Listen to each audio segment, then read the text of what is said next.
Hello and welcome to Fork in the Road.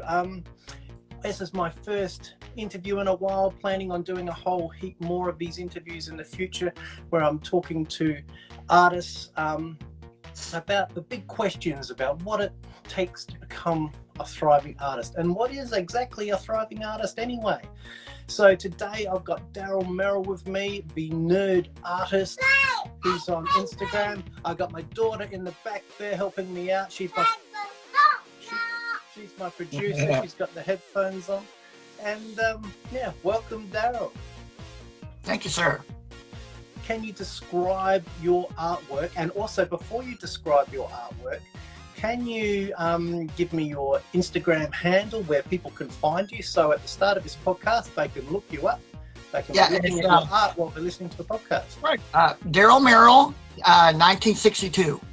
My handle's nerd artist because I like pop stuff. You know, I grew up on comic books, Star Wars, anime, all that good stuff.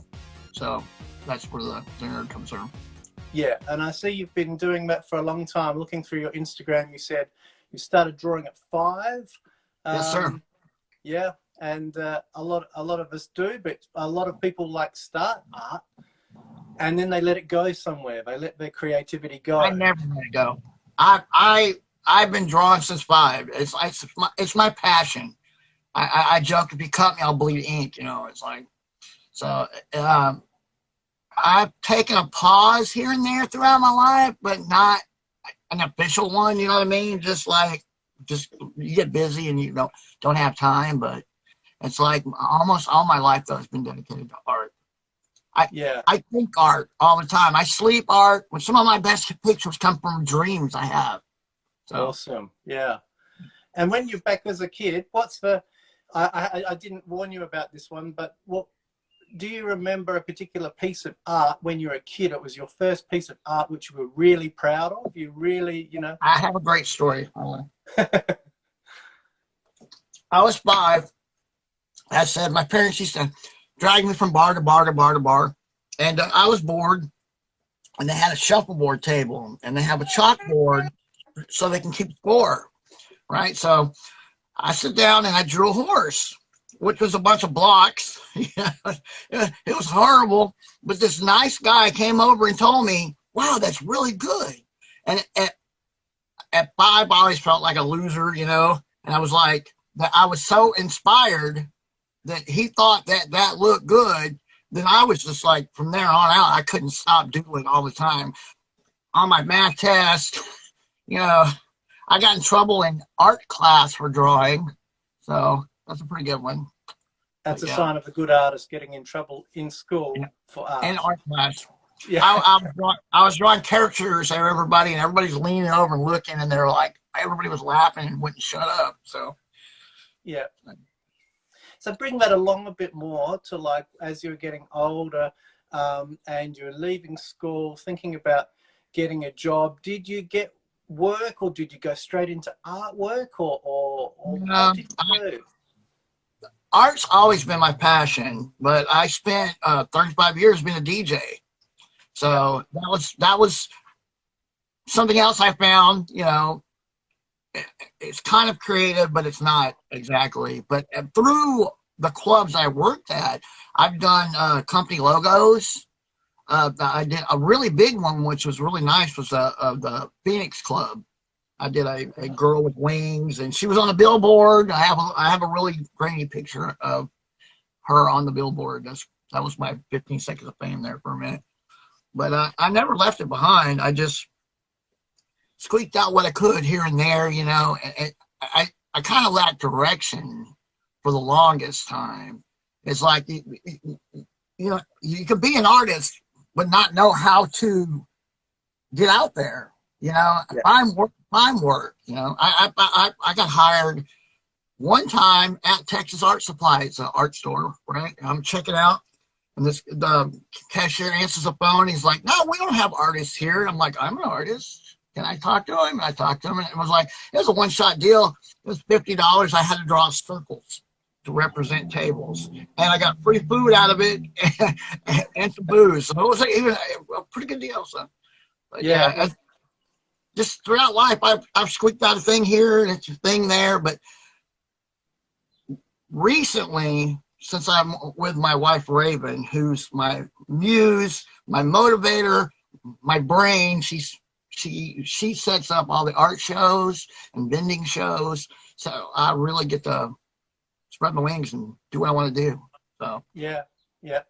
And it's good to hear like how you've transitioned from being an artist at school to being an artist now, because I think artists always kind of try and find a way somehow, because I went out, my journey was left school, went to wooden boat building, which is still kind of crafty, and then I had enough of that and went to film school. That's where those jobs go. I would try the boat thing and film school. Sorry, cutting you off.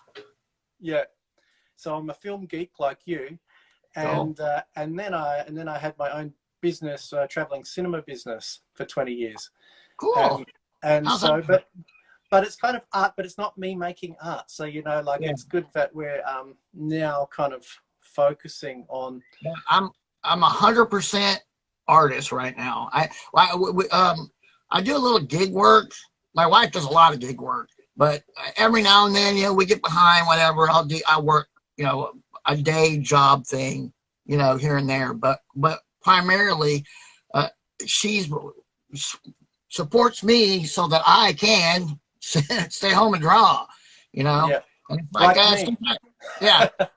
sometimes it's profitable, sometimes it's not, but it's a struggle. But it's a struggle that I'd rather struggle at this than have some other 9-to-5 job. We all have our kind of like, I think it's good for artists to have partners or whoever who support them like that. Like my wife, she's gone back to work. She has what I call a proper job, but that's really a negative way to talk about art, isn't it? How do you feel about the way people talk about art not being a proper job and being a hobby? And like, what are your thoughts on that? I would like it to be a proper job. I would like to have a 9-to-5 art job, but it's right now we're just like, I got an offer for one job and my wife's like, no, don't do that. I want you to stay focused on you. Don't go putting your abilities in someone else's pot. You focus on us and doing our business. So, okay. Yeah, that's pretty cool. It was kind of hard. It was kind of hard. Okay, I'm not going to take your job. It wasn't a big job, but I mean, it was still being an artist. Yeah. And getting paid for it and having a job I went to every day. I also noticed on, like, in terms of inspiration, I see in your feed, draw a lot of inspiration from cool movies and things like that. Yeah. In terms of artists, I noticed you mentioned Jazza, who's on YouTube. Oh yeah. Who else do you kind of like find inspiration from, or do you find inspiration outside of artists? Well, I love a lot of comic book artists. I grew up on comic books. That's what really got my passion started, is trying to draw superheroes and stuff. And so I have a lot. As I've gotten older, it's like Jim Valentino, the guy that does the dance on the beach. Right. I love his work. If you ever get to look at more than one of his pieces, he's got a really generous. And I found some fashion artists that I can't remember their name off the top of my head. Yeah. Large swatches of colors. That'll be a hat, and then there'll be a simple face, and then his stuff knocks me away, blows me away. And I also would. It's on my list of things to do. I have an app on my phone where I just save ideas till I get a chance to get to them or incorporate them into the next show I do. And one of them is what is it called? New York, the French New York thing, where all the little circles and the flowers and all, it's designed just bam heavy with a female in there, whatever, maybe a cat. Yeah, no, no, no. Well, you gotta and you gotta put down those ideas when you have them too. I find Especially when I've you're old. well, yeah, I'm getting old. Yeah. I'm like, for me, it's like I'll like wake up in the middle of the night with an idea, and I could tell my wife, and she'd be like, and that would be the end of it. So my app is called Keep. It's a free app for anybody else that needs to remember. It's a pretty handy. It cross platforms for my phone and my computer. Yeah. So if I save one, it goes to the other two. Yeah. So that's very handy. And so when I get a show, I'll put my ideas for the show in there, and I might elaborate on that. Or like I said, I have a dream, see some kind of weird image I want to put on paper, save it all in there. I've got about 10 minutes. Yeah. Yeah. I think my list, I keep on titling the same name, so I can never find that list again. But the mere fact that I've written it down, I've got. Well, it helps me in this app because I can go art ideas, and then like 15 of them pop up. Yeah. I'm like, which one was that one I was looking for?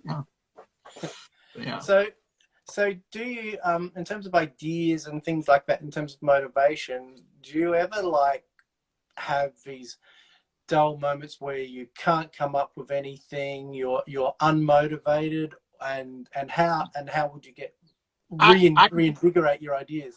I can be hung over and motivated for a day, but my strength is ideas. I just overflow, and I'll have a client to explain something to me, and I'll go, oh, you mean like this, blah blah blah blah blah blah blah, and 90% of the time I hit that idea, which I enjoy that. I'm like, of course, I've had a few people who are like, oh, okay, redo that. Okay, redo that. Okay. You're like, okay. Yeah. But most of the time I get it. Yeah. Yeah. I have one little girl. This is a story I was going to work in here somehow. I have one little girl. She was a commission. It was her aunt came by and said, we want you to draw Kobe Bryant and Gigi, which, they're basketball players that died, right? Yeah. And I'm not real big in portraits. That's not really my style. But I took the commission. I struggled, and I struggled, and I struggled. And I finally got my act together. I got it done. And then she came to pick it up. And this little girl never smiled, ever. She just was very solemn, very quiet. And when I gave her picture, she was just all grins and could not stop smiling. And money's cool, but that's pretty cool too. When you get your client that excited about your work, Yeah, that's what it's all makes about. It feel worthwhile. Like when someone more than goes, oh, that's nice. Someone actually really appreciates it and loves what you've done. I get a lot of those because I've been, so I'm an open market, and then people go by and go, oh, that's nice, and they keep walking. Oh, that's nice, and they keep walking. Or people will stop and stare at one piece. I keep track of what people pay attention to, because sooner or later, then I have pieces I don't like. Like I painted a tiger and a lion, and I didn't like either one of those. I carried them around with me for 6 months, and I sold one like 3 weeks ago, and the next one like the week after. Every lock's got a key or whatever, Yeah. You just got to carry that stuff around until somebody goes, I like that. Yeah. In terms of, you're talking a lot about like art shows, markets. You go to like Comic Cons and conventions and things like that for your work, because it's kind of what would you call it? Pop art or fan art? Or something like that. I did Comic Con this year, and it was horrible. I paid way more than I made, so that was bad. Everybody that was there the artists weren't really artists. They were selling not their prints, but like Marvel's prints on metal and stuff. And so it's kind of hard to compete, But the very next weekend, I did this thing called Retropalooza, and it was video games, right? And normally when I do a vending event, I have a print book, and I sell prints because that's the lowest one. then I have framed art, and then I have 16 by 20 canvas art. And and then I have originals. He's having a good time. Anyway, originals I carry with me, and normally originals don't get looked at, but at this Retropalooza place, all they wanted was my originals, which was awesome. And I just did another arcade thing just 2 weekends ago, and almost the same thing. I don't know what it is about video game people want originals, but I don't mind. I like it. Yeah. And how do you find that works with I mean, because you're creating original works for like individuals, like paintings and things like that. Yeah. Have you ever been approached by anyone who said you can't do that because it's Star Wars or something like that? Or has everything pretty much been okay? Yeah, everything's been pretty much okay. I have on some online stores like Society 6, and I did a baby Grogu, the baby Yoda, yeah. And they're like, nope, you can't have that. And they pulled it. Yeah, I've noticed on Redbubble. Do you know Redbubble? Yeah, I got Redbubble too. I got Redbubble, Teespring, Society 6. I have my webpage, which has got the store's nowhere near finished.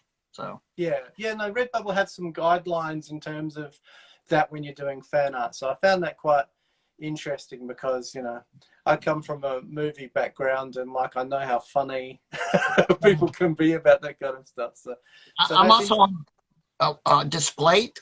Yeah, have you heard of them? They do metal plates, and they have a lot of licensing. But see, that's something they just added. I haven't gone through and read all the stuff, but they actually have Marvel license. So, but you have to meet a bunch of guidelines to do Marvel for them. But so markets, they would be your main revenue stream, would you say? Have you got different ways that you're earning money as an artist? I have, like I said, Redbubble, Society 6, Display, Teespring. I'm like, because I'm not well known, it's like one little sale here, one little sale there. You know, mostly markets and the art shows. Art shows, I'm selling originals normally, and or I'm selling like the one of the last ones I did. Everything I did was 19 by 24. That was black and white ink paper stuff, and you know the price went way up. You know, sometimes you sell, sometimes you don't. You know, it's like it's the luck of the draw. I keep producing work that no one complains about, and everybody goes, I like that, but they don't always buy it. I was like, that's about. How do you promote? Firstly, how do you work out the good markets, and how do you promote yourself once you've signed up for a particular market? How do you what's the process? My process normally, if I'm not scatterbrained and I'm usually cramming trying to get, because I like to make new pieces even if it's not an art show like the video game show I was talking about. I made 2 new pieces for that show, so but I had something, I go, I made this just for the show, and everybody's like, okay, I'll take one of those, I'll take one of these, you know. So that works pretty good for me. Sometimes I did a country vending thing. It was an 80s country vending thing. I did a bunch of country stars, and they just sat there. It's like, you never know, you know. So like I said, Facebook, Instagram, but I don't ever see a response, honestly. It's just like, I'm like, okay, I just keep doing it. When I remember, I do it. So the last arcade show, I had a young man approach me and said, I saw your art online on their website. He said, I wanted to come get some. And I was like, wow, cool. And he wanted to buy like 4 pieces. I was like, I like you, dude. Yeah, that's nice. And I always tell people, thank you for giving my art a home, you know, a good home. Yeah, one thing I would like, if I was doing something like you, one thing I'd kind of want is to encourage them to photograph it in their home or something like that? Yeah, so I need to do that often. Once in a while, I'll remember and I'll pose with somebody when they buy a new piece, you know, and I'll put on Instagram. It's been a minute since I've done that. Yeah. Lately, it just seems like everything's been, all these events have been crammed together. I like weekend, and then I'm in the middle of it trying to create stuff for that, replenish originals, you know, and stuff like that. And how does that work with your wife? Did you say your wife's a musician? No. She makes jewelry. Oh, jewelry. Okay. She's my muse. Okay. So, she's also my slave master. Cracks that whip. Psh, hey, you can make some more originals today. Oh, hey. Oh, you didn't put a background on this one. You need to put a background on this one. My process is more, I'll draw it, ink it, color it in Copics, scan it, and make some background of Photoshop. And in terms of, like, you mentioned Photoshop, do you do much digital work as well? I do a lot of digital work. I experiment a lot. I do colored pencils. I've got a ton of canvases that I'm out of practice, and I just need to stop and practice. But again, like I said, that's my biggest fault that I have. But I don't ever have enough time, and here I am, almost 24/7 at home, being an artist. You know, it's like you get too many shows and stuff lining up, and it's just sometimes I have to sacrifice a little here, a little there. So in some ways, some of your motivation, we were talking about before, like what motivates you, sounds like a lot of the time a deadline of a show would be a motivating factor as well. Yes, I especially like with a commission. I got a commission for a logo, and I turn it around in 24 hours. You know, I always tell people, give me 2 weeks, because I want to have enough room in case, you know, or I get one of those guys that's like, nope, I don't like this. Nope, I don't like this. Nope, I don't like this. But the 24-hour guy, I worked with him, and I pulled off one for it was like 3 days, and then he started another little business and needed another logo, and so. Yeah. How do you work through? Do you have something like for making something like logos or commissions?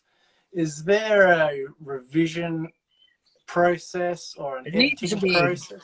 See, it needs to be, because like one of my, I had about 3 years ago, this guy was trying to start up his own animation studio, and he had his own characters, but he couldn't draw.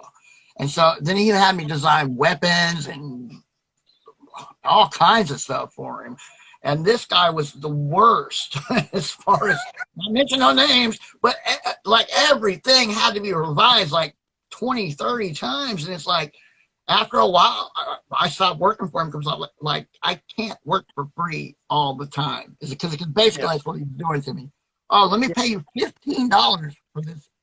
$15 for this image of this guy, and then make 40, revisions in between. I'm like, Yeah, I think something in the contract definitely has to be there. One thing I found very interesting and fun, I don't know whether it would be something for all artists, but there was a time when I could do live streams in the evening, and that was pretty much for the creation of this second kids book. And I actually had the author of the kids book, who's in Queensland, which is like a very long way away from where I am. Yeah. And he was on the lives, and we could do that needs to be a bit more like that. That needs to be a bit more like that. Yeah. And some people say, oh, I would hate that, but I actually it was fun. It was like having him in the room, and I could. Yeah, I don't mind a little bit of I don't mind a revision here. Well, like I said, I'm spoiled. I'm used to. When I get presented with an idea, I'll go, this, and I'll go, that was just what I was thinking of, yeah. But doesn't always go that way. Like I said, this one guy, he was just trying to get as much out of me as he could. Yeah. So, and it's okay if the client knows what they want. Yes. When they don't know what they want, because I come from a filmmaking background, I went out into video production. and did about a year or 2 years of video production, and That's some of it was for clients.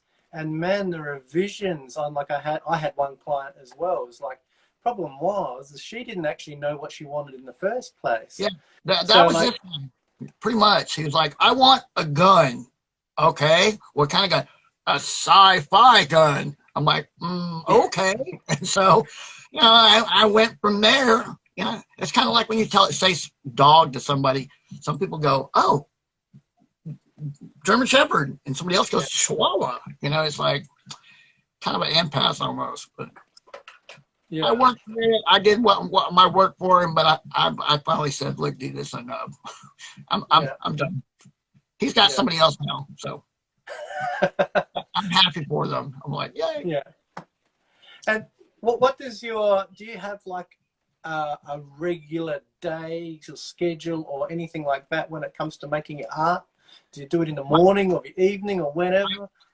I'm the worst about being scheduled. The best time for me to work is when my wife goes to work. I put my headphones on, I get right here, and I work my ass off.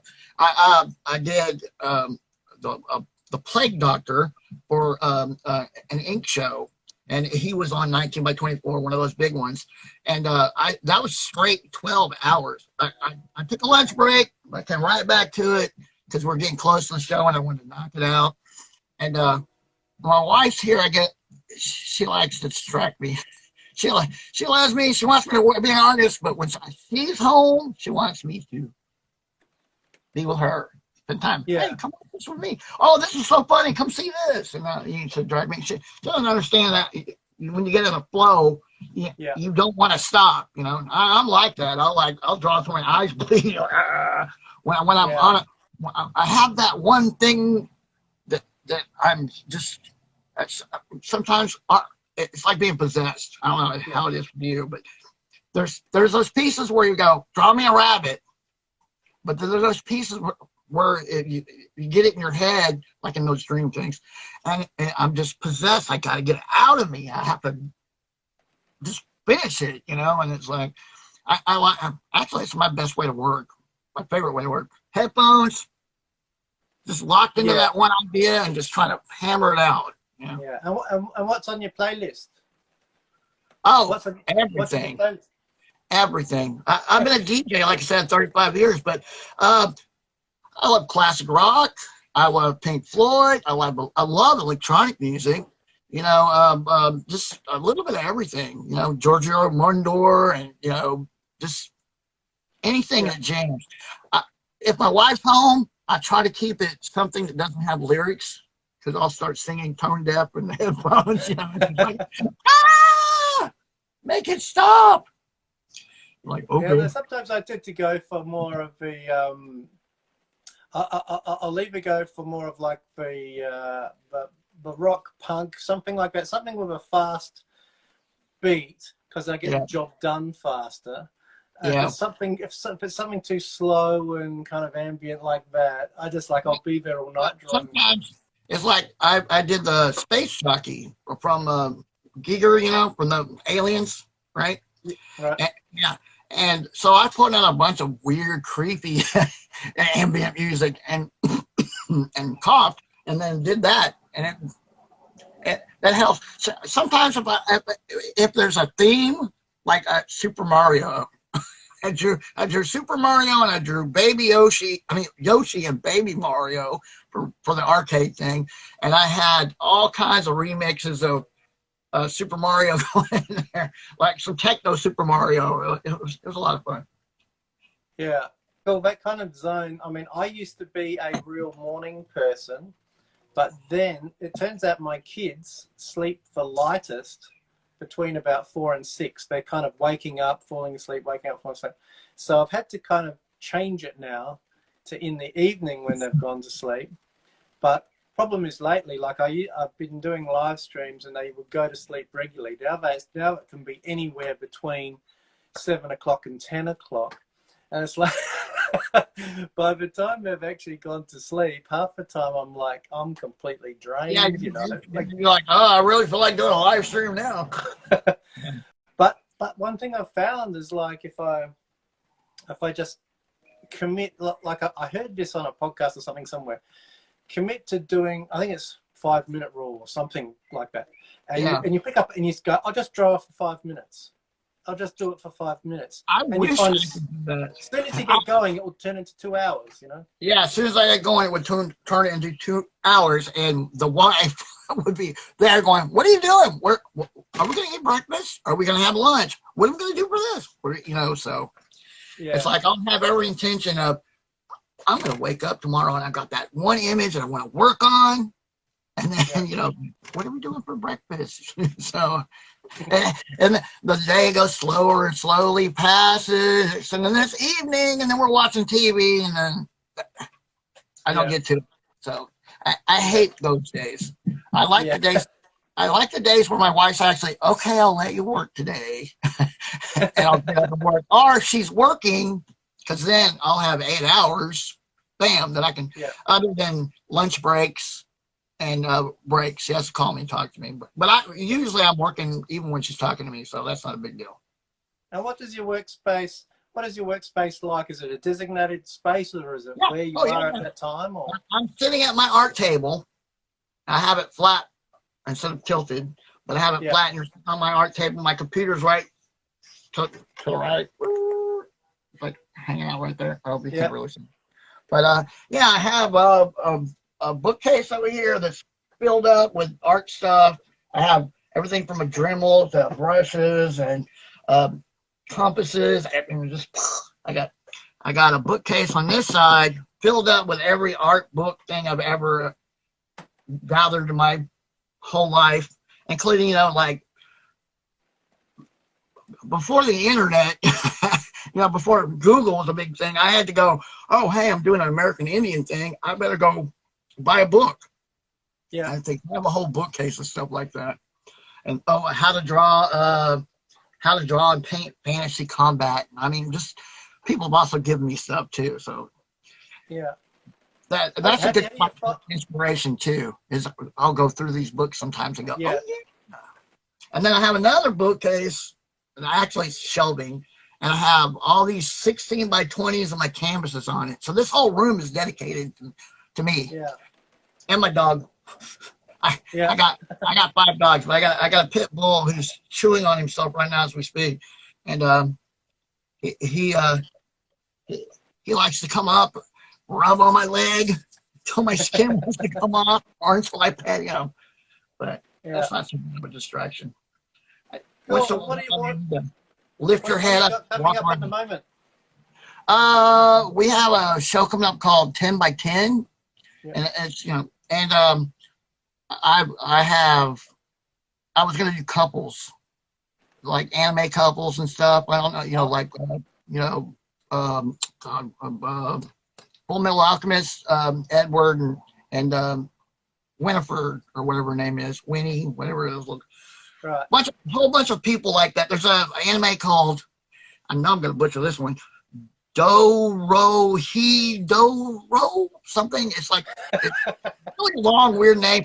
A guy got cursed. He's got an alligator or lizard head, and he's got a beautiful blonde girl that owns a restaurant, and he goes there and eats pork dumplings all the time. And they have all kinds of weird psychedelic adventures. I've been wanting to draw those two because he's very striking. And I thought he would be fun as I try to stutter through the whole thing. But yeah. So 10 by 10 is coming. I've been thinking about, my wife was getting into acrylics there for, not acrylics, acetate, you know, the acetone, no, the clear stuff of making a 10 by 10 little frame. And then after I make my images, put the clear acetone. Yeah, that stuff. And buff off the corners and resin. Yeah. Make it have a little bit of crystal thing on it, you know, so it looks cool. Right. Anything to be different and stand out. You're like the first interview of the, what would it call, Fork in the Road .3. Fork in the Road is what I call the place between starving and thriving artists. That's my take on it. And it's like, you know, trying to work out what's it I need to do There I am, right there in the middle. What do you need to But- do Yeah. to you know, make it your job? If you want to make it your job, not everyone wants to make it their job. I do, but I can't see not being an artist. I mean, to me, Yeah. it's who I am.